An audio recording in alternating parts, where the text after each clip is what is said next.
If you're a pop culture junkie who loves TV, film, music, comedy, and other really important stuff, then you've come to the right place. Get ready and settle in for Classic Conversations, the best pop culture interviews in the world. That's right, we circled the globe so you don't have to. If you're ready to be the king of the water cooler, then you're ready for Classic Conversations with your host, Jeff Dwoskin. All right, Phyllis, thank you so much for that amazing introduction. You get the show going each and every week, and this week was no exception. Welcome, everybody, to episode 176 of Classic Conversations.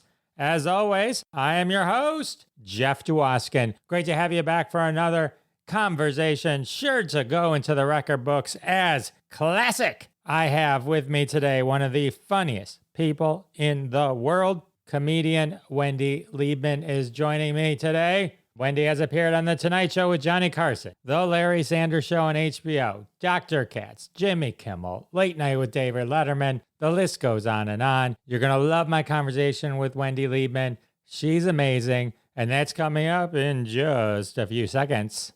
And in these few seconds, I want to remind you of a few recent episodes of the podcast.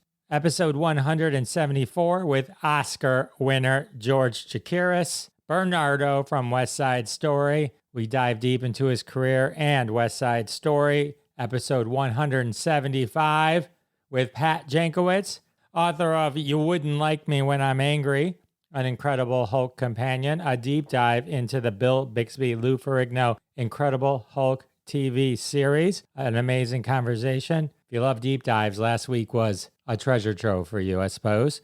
All right, well, more treasure awaits with this episode, episode 176, comedian Wendy Liebman. Enjoy. All right, everyone, I'd like to introduce you to my next guest. You may have seen her on The Tonight Show with Johnny Carson, The Larry Sanders Show, Dr. Katz, Late Night with Jimmy Fallon, etc., etc. One of the funniest people in the world, one of my favorite comics. So excited to have on the show Wendy Liebman. Well, oh, that was the best intro. Thank you. I'm going to bronze that intro. I love that intro. Oh, well, thanks. I'm so excited to talk to you. Honestly, you were like one of my favorite comedians of all time. Everything. Boom. That's amazing.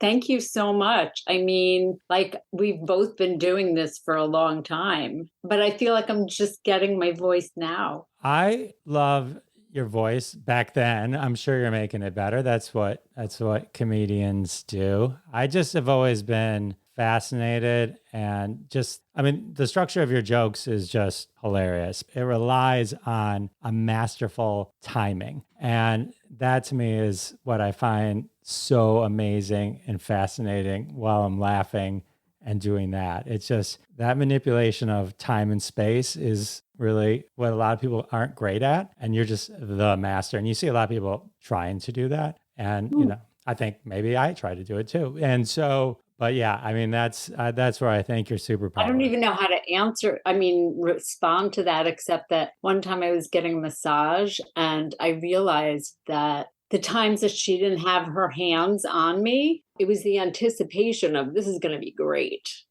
because everything she had done before was great. So part of the experience was the waiting. I don't know if that makes any sense. So I guess my timing is, I don't know. I need a massage. I get it. It's hard to explain, just to put it in words because it's probably is it just how you are? I mean, was it how you would kind of talk? I mean, I'm sure you honed it for the stage and stuff like that. But was that how just always your brain kind of worked? Like just that little hidden boom? I think it's all just like trial and error and not wanting to be on stage in limbo. So using the silence and also what you hear, because the audience definitely tells you everything that you need to adjust yourself accordingly. And yeah, every time I go on stage, it's like an experiment. But I haven't been on stage a lot. I've done a lot of Zoom stand-up shows which is so, I love it actually, because I have the teleprompter on top. Like I have my jokes written at the top. So I don't have to like freak out that I'm going to forget what I'm going to say now that I'm my age. But yeah, I haven't been on stage because of COVID. And before that, a year and a half before that, I had been hit by a car. I was recovering, so I wasn't doing stand-up because I had a lot of broken bones. I read about that. That was horrible. But that was like your second big accident, right? I mean, Don't hang out with me. Wendy in cars. It's like it's like Buddy Holly. Well, it's like Buddy Holly in planes. Planes, yeah. The first time I was in a car and my husband and I were hit by a drunk driver going 92, and there were 6 cars waiting at a light, and it was like he was the bowling ball, and he went like he hit where you do a strike, and the woman in the car next to us died. And so that was like 10 feet from death. And that was in 2013. And what that did for me was made me go, I have to get back out there, because I've been taking some time off to raise my stepchildren. Still performing, but just not as much as I had been. Yeah, so I went back out there again. But then in 2018, I was hit by a car while I was walking across the street. That took a while to heal. But I'm factory reset now. Yeah, you look you look ready to walk. No, you look ready to walk. I know. Sorry about the hat. It's just my hair was just No. I meant like walk from this interview. That's what I'm. No, this is I worked too hard. Oh, okay. I mean, not to make you relive it, but I mean, were you conscious, or did you just wake up and you're like, someone's like, oh, by the way, you were in an accident? Well, no, I was conscious the whole time. And a really nice Samaritan came to my rescue, and he had been walking toward me. I don't need you to relive it or live it, but he was walking toward me, and I do remember saying to him when he came to comfort me, we had the light, right? And he was like, you had the light, like hit you. I'm not allowed to say. Right. Wait, but what was I going to say? Oh, but then I passed out. Oh, I know. I passed out in the ambulance after the guy was like, how old are you? I said, I'm 57. He goes, I have a 57-year-old, approximately 140 pounds. And I'm like, I weigh 100. And then I passed out. But then I woke up and I knew I wasn't at home because I could hear somebody vacuuming. The beautiful thing about stand-up comedians, you turn a tragedy into a hilarious. No, but honestly, I was never upset. I was taking a little oxycodone, and I do understand the opioid crisis firsthand. I mean, I never got into crisis, but I understand how addictive that was. So I'm just saying that as a real thing. But somebody explained to me that my bones had to knit themselves back together. Like that's how bone heals. And I felt like I was doing that with everything in my life. Like I just had time to heal, like think and watch me TV. Sorry to make you relive some of that. It was just, for some reason, it's like my greatest nightmare, but for some reason I had to hear it. I just... Is that your greatest nightmare? Just to be able to like have something like traumatic happen and be aware. Well, I do remember feeling like, because I stepped out on the curb, and I do remember feeling this car up against my body, and I felt myself turning, and I remember thinking, oh, this is what it's like to be hit by a car. And then my next thought was, I don't have time for this. Who's I got have life to live? So as I was stalking your timelines and stuff like that, so was this the recovery from this? Is this what led you on the path then to America's Got Talent? Was this sort of like... That was the first accident. That was the that was the first accident? Yeah, because this accident happened 2018, and then I was pretty much recovered by the end of 2019, and then COVID hit. So I had only performed twice. And okay, now the timeline's making more sense to me. Yeah. Okay, so the drunk driver hits you. You go on America's Got Talent, and then the universe says, Well, I did realize that the universe, you have to ask the universe for what you need, Jeff. Like I probably said I need a break, and I needed to be more specific. Right. The universe was taking Wendy a little too literal. Seriously, literal. What was it like? Did you know Howie Mandel from your comedy? I did know Howie Mandel. My first and only writing job was when I moved out to California from Boston. And probably around 1993, Howie had a summer variety show. I remember Gilbert Gottfried was on it and Robert Goulet. Like it really was a variety show. And he had like an elephant. And anyway, I was hired to write some sketches. And so I did know him. So he had to declare that he knew me and he couldn't vote. So yeah, it was fair. It was all fair. And I had asked him, I said, should I do this? And he's like, why not? It's exposure. It's, you just get out there. I had some responses were like, you've already been on the Tonight Show. Why are you doing this? And I thought the producers didn't care. There are people on that show who already had like major recording contracts. And so I don't regret anything. No, I think it's a great move because that show probably is, I think the Tonight Show with Johnny Carson, if someone looks on paper, goes, oh, that's the Mecca. But the reality is America's Got Talent probably had a huge multiple of people beyond who actually would have seen the Tonight Show, right? So It's in terms of exposure. Yeah, and I'm always game. And then Howie brought you back, so that was cool. Well, actually, it was Howard Stern. Sorry, I forgot there were two Howies. But this is show business. This is show business. I never met him. I'm sorry, I missed what you were saying because I was futzing with my hair. No, I was saying Howard Stern brought you back. So, and then it's intimidating me from Howard Stern. I know you're a professional, you've done it a million times, but it seems like that would still be. No, I mean, I love Howard Stern so much, and I never got to meet him. Like they made it seem like I knew him and he called me back, but that was just like from a distance. So I was disappointed that I didn't get to meet him and shake his hand because I think he's great and hilarious. Yeah, well, he loved you. That was 2014. So why hasn't he had you on his radio show then or anything? I mean, I'm not in that clique. But you should be. He knows you now. Anyway, all right, his loss. You think I'd be doing your show now if I was? No, thank God. I'm just kidding. Oh, I know. Sorry to interrupt, but I got fed up and walked out of the interview. I'm kidding, of course. Just want to take a quick break. Thank everyone for their support of the sponsors. When you support the sponsors, you're supporting us here at Classic Conversations, and that's how we keep the lights on. And now we're back to my amazing conversation with Wendy Liebman. We're going to dive into the origin of her path to comedy. And we're back. When did you realize you were hilarious and this was going to be your path in life? I know you took a class, you were taking classes, stuff like that. I know, but my mother said I was always funny when I was little. Like my lemonade stand had a 2-drink minimum.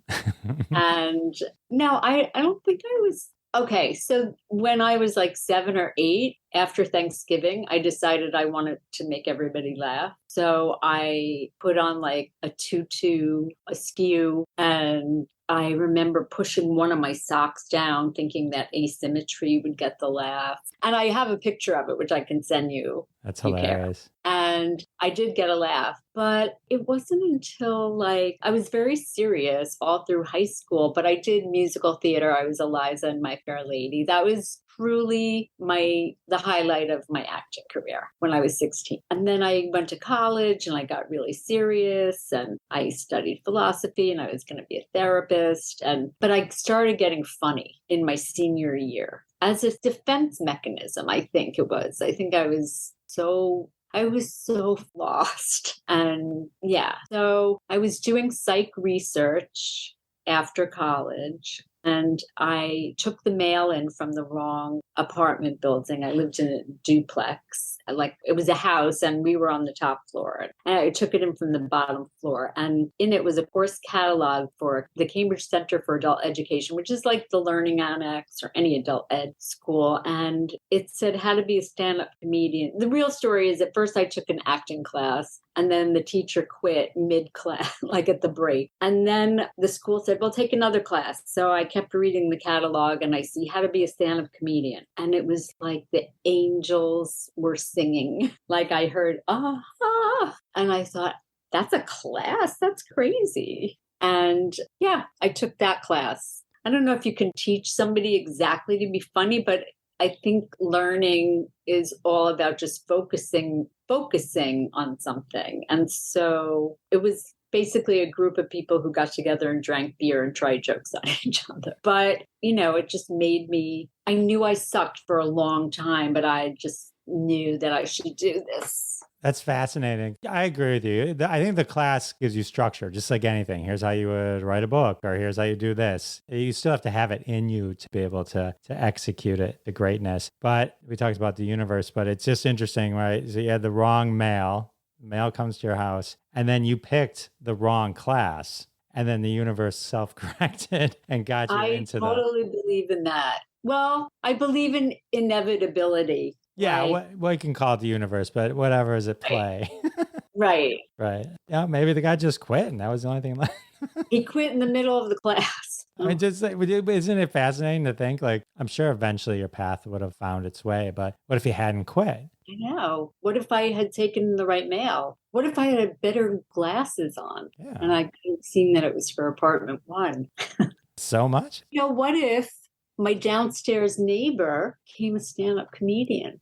Right. Well, you were an actress getting your Academy Award. Oh, no. You never know. All this. So. Oh. All right. So you're from New York, but Boston comic? Yes. People think I'm from Boston, but I just started comedy there. So I was born there too, in a way. You know what I mean? Yep. I heard once you say that Brian Kiley is one of your favorite comedians. The best. He is. Okay, so I used to tag along with my teacher of the class, whose name is Ron Lynch, and he has since been on the Sarah Silverman program, and he's in Bob's Burgers, and he's a great comedian guy. He was my mentor, my mother. He was just so caring. And I used to go on trips with him to his gigs, and he was in a team called Bob and Ron. And one of the gigs was at the Naughty Pine, which was like this restaurant where you pretty much performed on the tabletop. It was like a tabletop on level with everybody's food. It was so bizarre. I'd like to go back now, like you go back to elementary school and see how different it is. Sure, right. Your memory versus, yeah.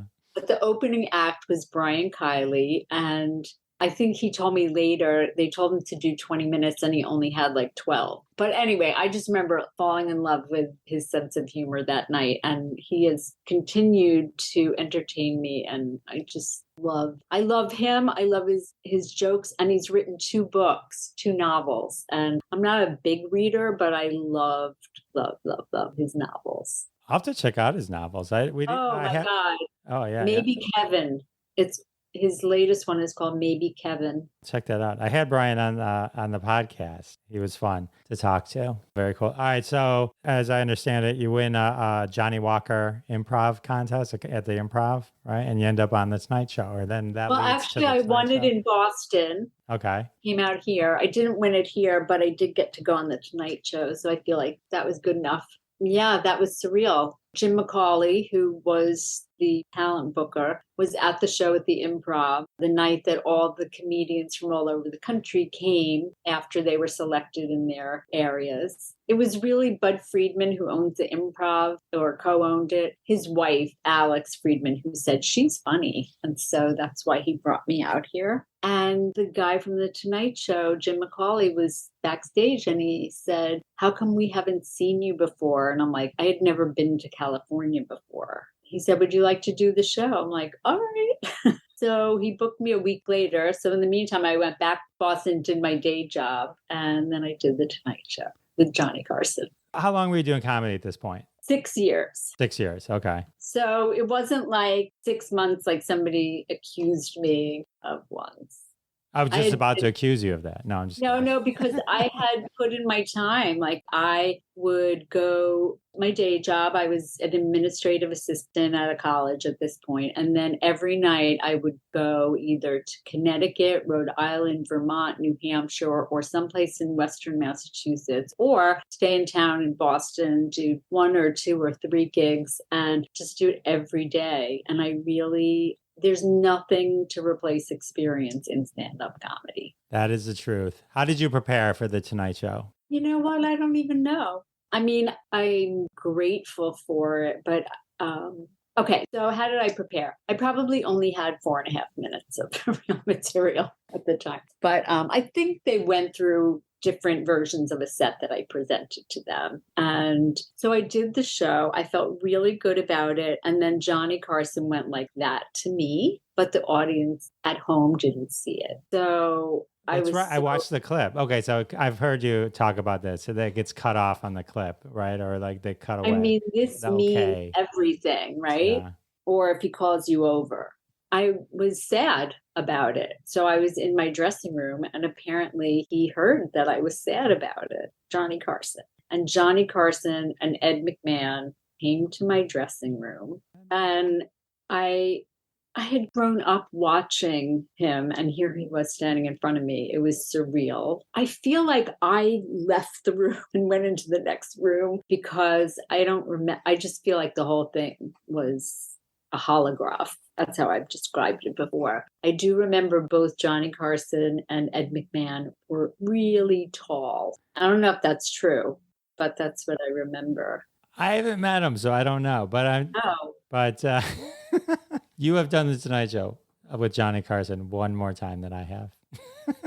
I was like wondering, I was like, why didn't Wendy go back on the Tonight Show with Johnny Carson? Then when I looked at the numbers or the years, like you got on at the tail end of Johnny on the Tonight Show. Yes. And, if they wanted to bring me back, they could have, if I had another 5 minutes that I liked. Because they've brought people back right away, like Stephen Wright. He's my other favorite comedian. When I first saw Stephen Wright on the Tonight Show, watching him in college on my little black and white TV set, I thought, this is the funniest thing I've ever seen. And then I was flying home from Boston to New York, and I see him get on the plane. But I didn't remember exactly how I knew him. And I thought, oh, that's Art Garfunkel. Like it's Stephen Wright, they kind of look alike. So I was going to say something to him as he got off the plane. And I never saw him get off the plane. Like I waited for him and I don't know where he went. Like that was so Stephen Wright. But yeah, they brought him back like right away. And Rosanne too, I think. So they could have brought me back. But they should have brought you back. So I love Stephen Wright also. He is hilarious. Another Boston comic. Braintree or something. Yeah. He performed at the Ding Ho, which was a little Chinese restaurant that they stopped doing it right when I started doing comedy. So I missed that, but I've heard all the stories about it. I think Brian talks a little bit about that. I remember him mentioning that. You don't forget when someone says Ding Ho, you don't forget. I just saw gray hair. Hold on. All good? I'm a prop comic now. It's Wendy Top. All right. So another huge talk show appearance, Larry Sanders Show. I rewatched this yesterday. It was like the guy was cheating on his wife in a hotel room and he saw me on TV doing jokes about marriage or something. Yeah. Tambor's character is trying to pay a prostitute to give him a hand job. He had just gotten divorced or was separating and was going through an emotional spiral. And then you were doing the, that was funny though. Funny. I love that show. That was one of my favorites. I love that show. And Gary Shandling was a fan. And that's why he put me on the show. He put a few female comedians on that show. He was very supportive. Carol Siskin and of course, Janine Garofalo. She was a regular on that show. She was great. Yeah, but I love that show and I love Gary. So to be part of that, surreal, pinch me. So this is what it's like to have been on the Larry Sanders Show. Very cool. All right. And then let's see here. You won American Comedy Award in 1997 for Female Stand-Up Comedian of the Year. Craig Shoemaker won Male. Craig's been on the show. I've hung out with him when he was in town last time. He's a great guy. Great. So, I just did his podcast. I know. That's how I realized it was.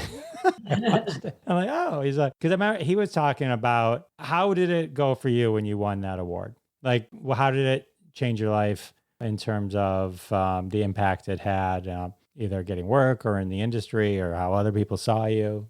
I had been nominated before, maybe once or twice, and, obviously didn't win. So it just felt like a relief. And I think everything you do in life is cumulative. So it didn't change anything overnight in the same way Carson didn't change anything overnight. But it's all cumulative. It's like This is my suitcase of experiences and good for my resume.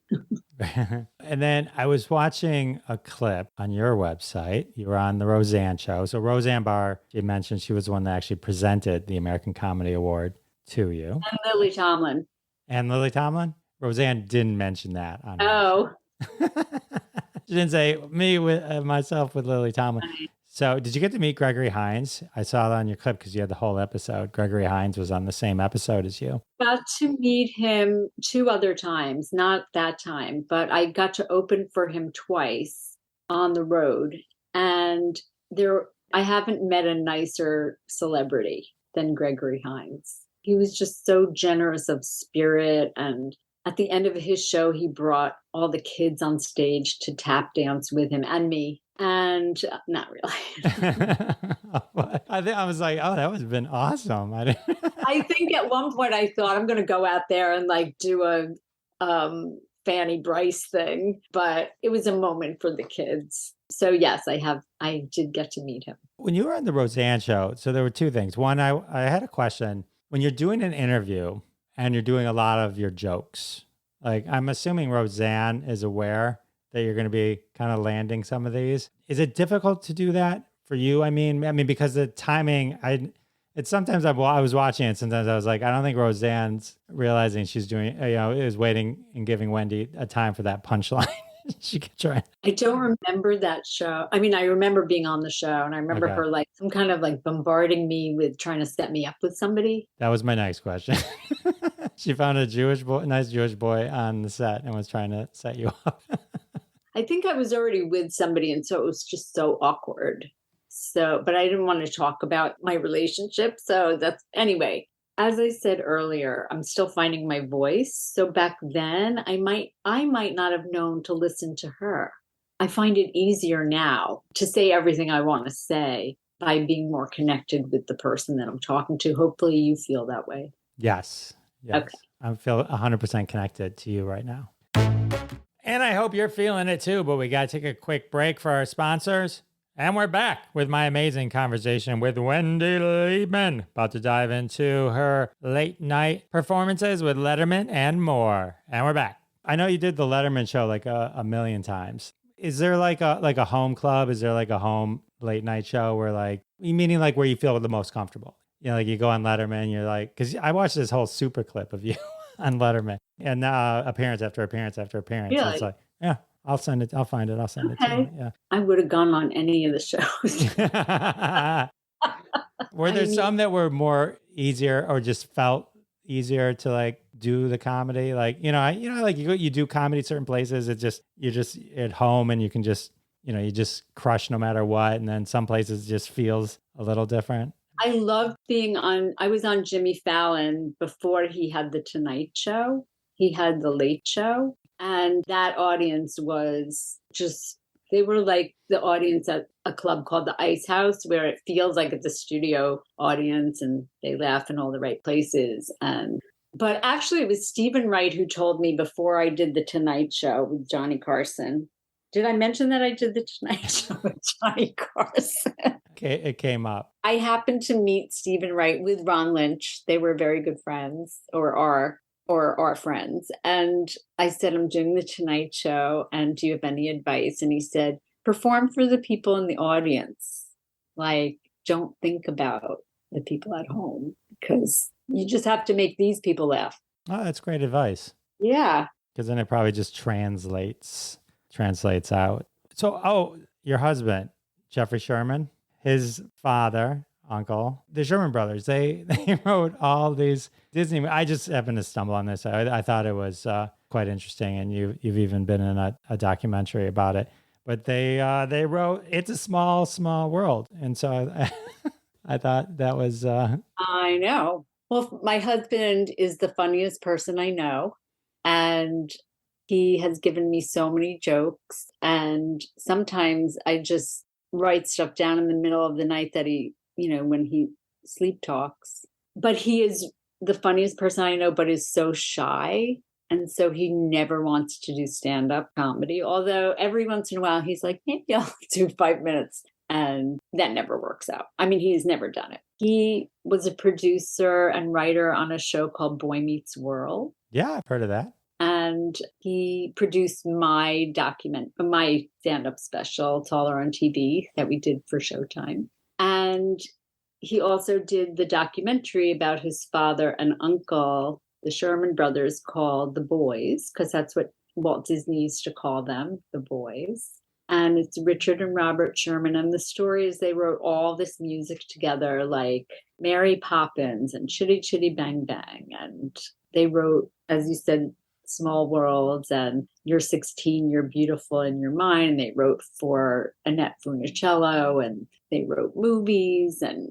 And yet you don't know them, but you know their music. So Jeff and his cousin did a documentary, and I think it showed how they needed each other to work, but didn't always get along. And it was really their conflict that gave rise to all of their beautiful art. So yes, my husband inspired the song Spoonful of Sugar Helps the Medicine Go Down, because he came home from school one day and his dad said, "What did you do?" And he said, "They gave us the polio vaccine." And he goes, "They let them give you a shot?" And he said, "No, they put the medicine on a sugar cube and they put that on a spoon, and then we just ate the sugar." So he has a little claim to fame, my husband.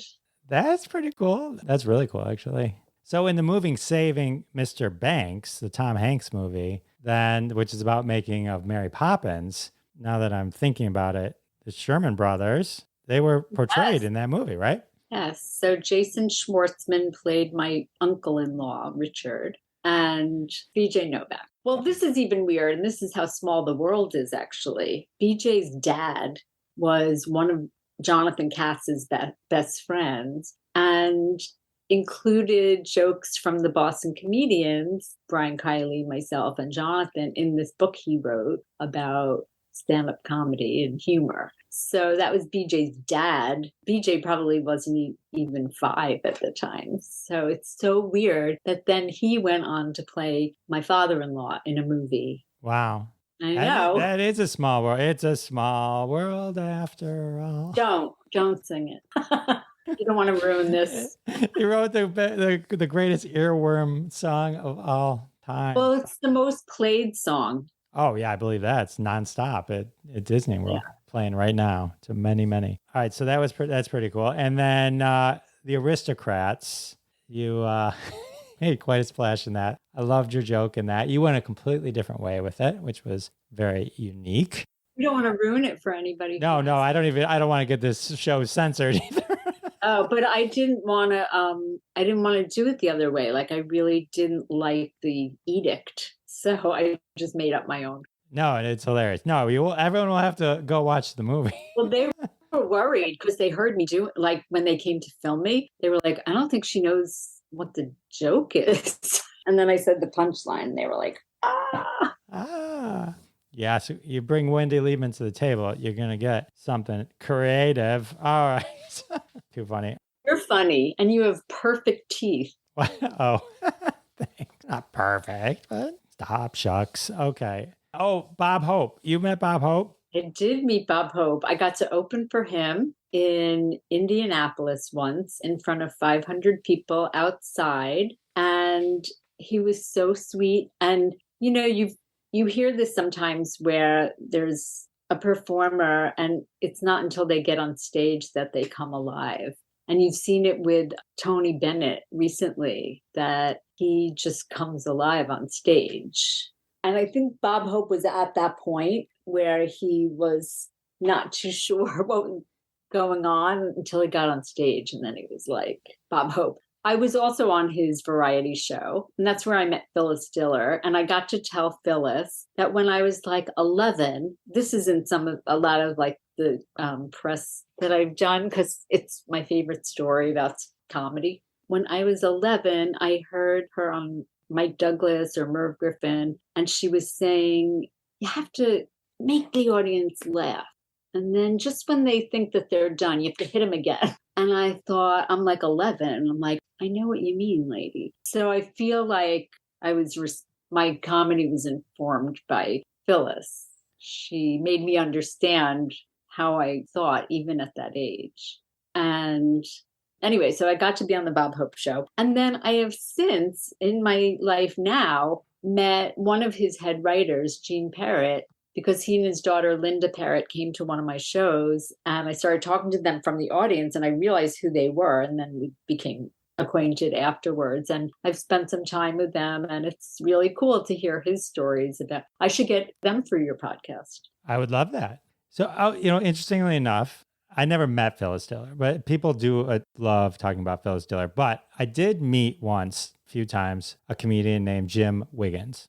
And I was working with him, and he was an old timer. I don't know if you know that. Anyway, but he was like one of those touring guys. He was everywhere. He was on, I think, Last Comic Standing at one point. He was old. And we were working together, and he noticed I was looking over the audience. And he's like, Jeff, come here. Phyllis Diller told me this.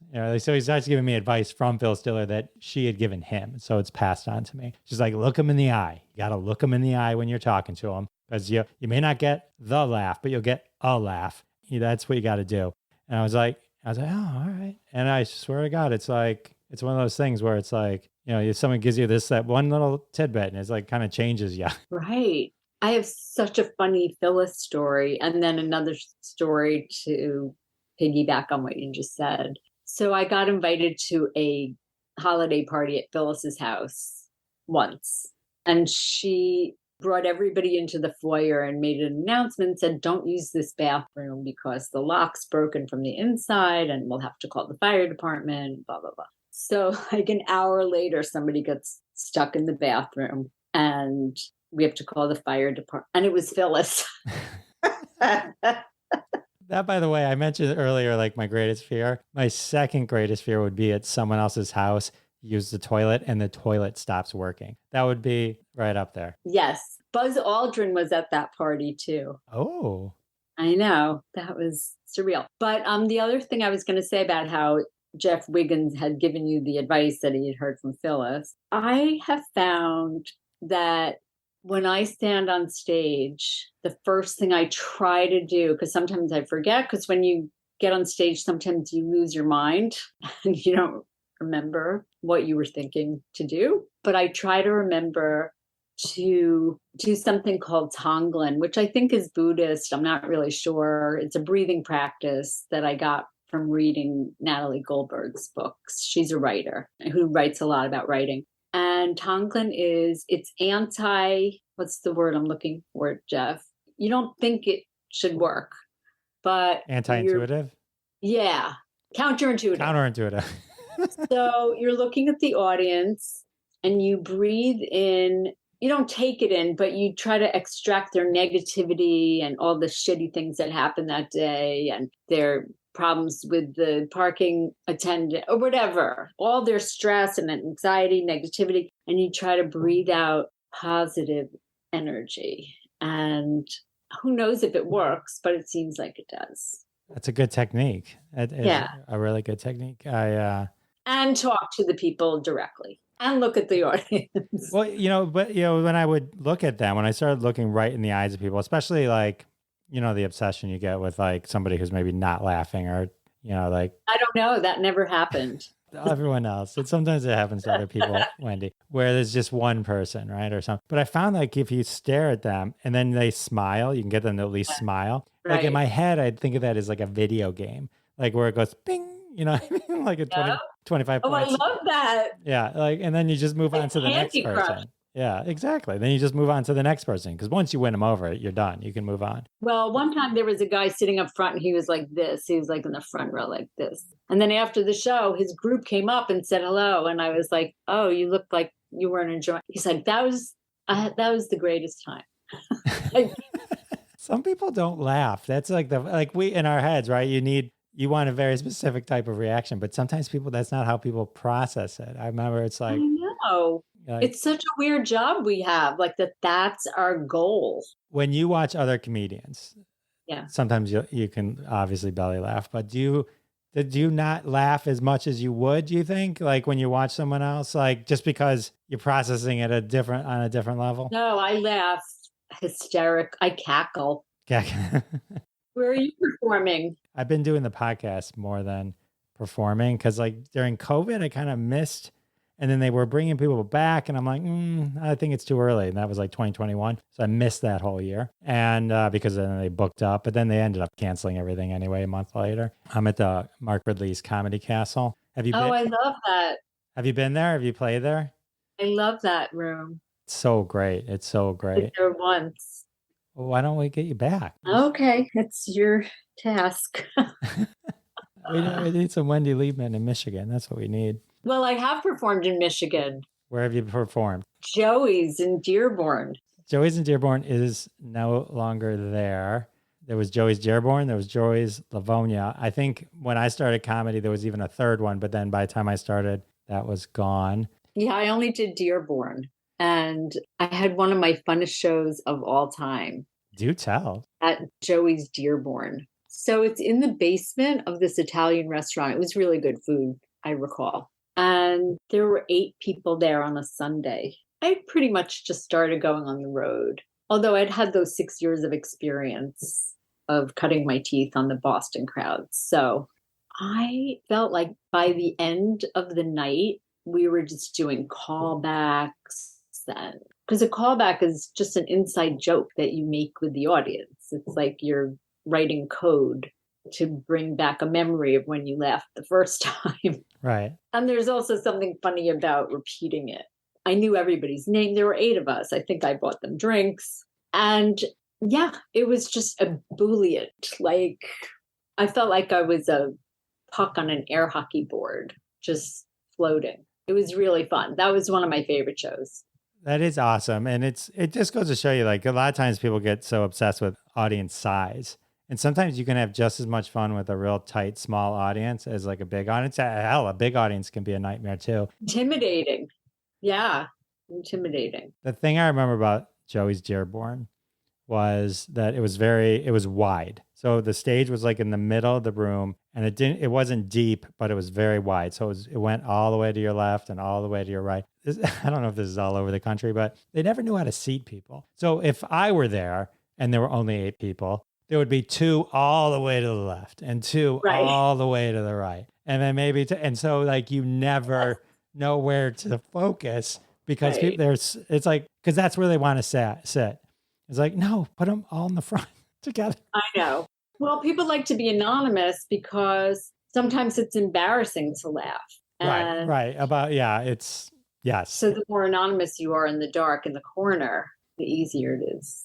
That is true. That is true as well. I've shared enough of my philosophies with you. Yeah, I'm done. This is just too You're much done? fun. This is too much fun. I had so much fun, but I feel like I'm being so pedantic. And oh no, I was kidding. I enjoyed every second of it. Yeah. I've waited a million years to talk to you. We got 2 more hours. No, I'm just kidding. We could do part 2. We could do part 2. When I find my voice. When you find I'm back. We'll circle around. We'll circle around. No, but circle back. Yeah, no, I appreciate you spending this much time with me. I really do. So much fun. And I've been looking at your wall behind you. Is that your wall of fame? I have I got it kind of like goes all the way around. Oh my God. Yeah, I'm a huge Comic-Con guy. So I love going to Comic-Con and meeting the celebrities and getting their autographs on the 8x10s. And then my wife finally, this one room in the house is mine. And so it's just all it is autographs and pictures of me with people. Who was the coolest autograph you got? The coolest autograph? Like that gave you the most jolts? I'm going to say Henry Winkler. And the first time I met Henry Winkler, I've met him twice. Once was like at this Jewish event, and then he was speaking, and then once at a Comic-Con. And the first time I met him, I've met with and I've talked with lots of people, but there was something about all of a sudden the realization that I was standing with the Fonz that I completely shut down. I remember completely shutting down. I couldn't even kind of process anything. And I think the only other time I ever got real tongue-tied was when I was working with Dave Coulier. I don't know why Dave Coulier, but I couldn't get a word out. I know.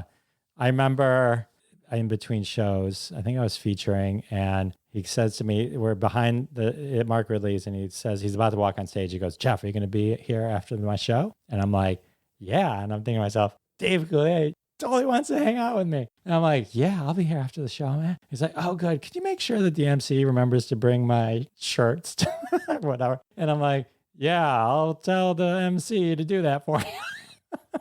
And I walk away defeated. You ought to know. Alanis Morissette song. Perfect. Excellent. That's a perfect. Let's end on that. I don't think we can. I don't think we can top that. I know.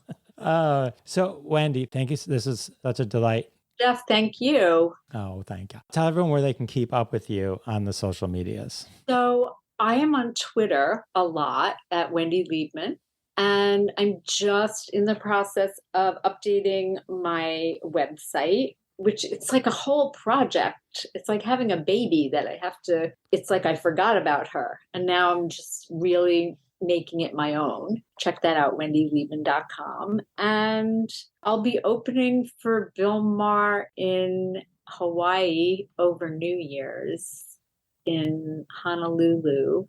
So with Jeff Ross. Oh, that's awesome. So that's I have gigs here, but yeah. That's the gig that's my destination gig. That is awesome. Come to Hawaii. I opened for Jeff Ross once. He was, I think of him as he was the most famous person I worked with where he was at his fame. You know what I mean? Wow. You know what I mean? Like with the roast and everything. Like I remember like getting all like, oh, I was all nervous, but I never met a cooler guy than Jeffrey Ross. Oh, You're gonna have a great time. That sounds like a great lineup. Very cool. Wendy, this was amazing. Yeah. All right. Keep in touch. Thank you so much for having me. Oh, thanks for slumming it on my podcast. Bye. Bye. How amazing was Wendy Liebman? Keep those applause going for Wendy Liebman. Yay. Check out her website, wendyliebman.com. Follow her on Twitter. Links in the show notes. I love talking to Wendy. So fun. All right. Well, with the interview over, can only mean one thing. That's right. It's time for another trending hashtag from the family of hashtags at Hashtag Roundup. Download the free, always free Hashtag Roundup app at the Google Play Store or iTunes App Store. Follow us on Twitter at Hashtag Roundup. Tweet along with us, and one day one of your tweets may show up on a future episode of Classic Conversations. Fame and fortune await you. This episode's hashtag is hashtag my low bar secret talent, brought to us by Fletchy Tags, a weekly game on hashtag Roundup. Secret talents, of course, inspired by Wendy's time on America's Got Talent. But these are a special kind of talents. These are low bar. What's the lowest bar talent you think you got to offer the world? That's what Fletchy Tags asked the internet, and that's how Twitter responded with hashtag my low bar secret talent. Tweet your own. Tag us at Jeff Dwoskin Show on Twitter. We'll show you some Twitter love. In the meantime, here's some hashtag my low bar secret talent tweets you can judge for yourself. Mad Cat's low bar secret talent is pretending everything is going exactly as planned. That's how I meant everything to go. I hear ya, Mad Cat. PJ's low bar secret talent is ear wiggling. Always good for a giggle. Dan plays a mean kazoo. These are some hashtag my low bar secret talents. I salute all of you. Sam's bringing to the table, making a list for shopping and then not using it at the grocery store, just winging it. Low bar rebel. Carmen can sleep with both her eyes closed. Challenge accepted. Nerd 2.0's hashtag my low bar secret talent is taking the last slice of pizza. Bad Box Mark's low bar secret talent, keeping its beard relatively food free. Elizabeth K is rocking the eye roll. These are some amazing hashtag my low bar secret talent tweets. Justin's talent is making the coffee disappear. Vinyl fan Jan can pick up small items off the floor with her toes. I'm jealous about that. Victor is constantly over and underestimating himself, thus putting himself right in the middle. That is a hell of a low bar secret talent. Jake can pretty much always not cuss in churches or funerals. Way to keep it strong, Jake. Dan Only Zool has mastered the Irish exit at a party. And our final, hashtag my low bar secret talent, Fletchy, who's exceptional at napping. Oh, all right. Oh, these low bar secret talents. Hope you don't bump into any of them. Yeah, how you gonna rank? Anywho, well, with the hashtag over and the interview over, it can only mean one thing. That's right. Episode 176 has come to a close. I want to thank my very special guest, Wendy Liebman, for joining me. And of course, I want to thank all of you for coming back week after week. It means the world to me, and I'll see you next time. Thanks so much for listening to this episode of Classic Conversations. If you like what you heard, don't be shy and give us a follow on your favorite podcast app. Also, why not go ahead and tell all your friends about the show? You strike us as the kind of person that people listen to. Thanks in advance for spreading the word, and we'll catch you next time on Classic Conversations.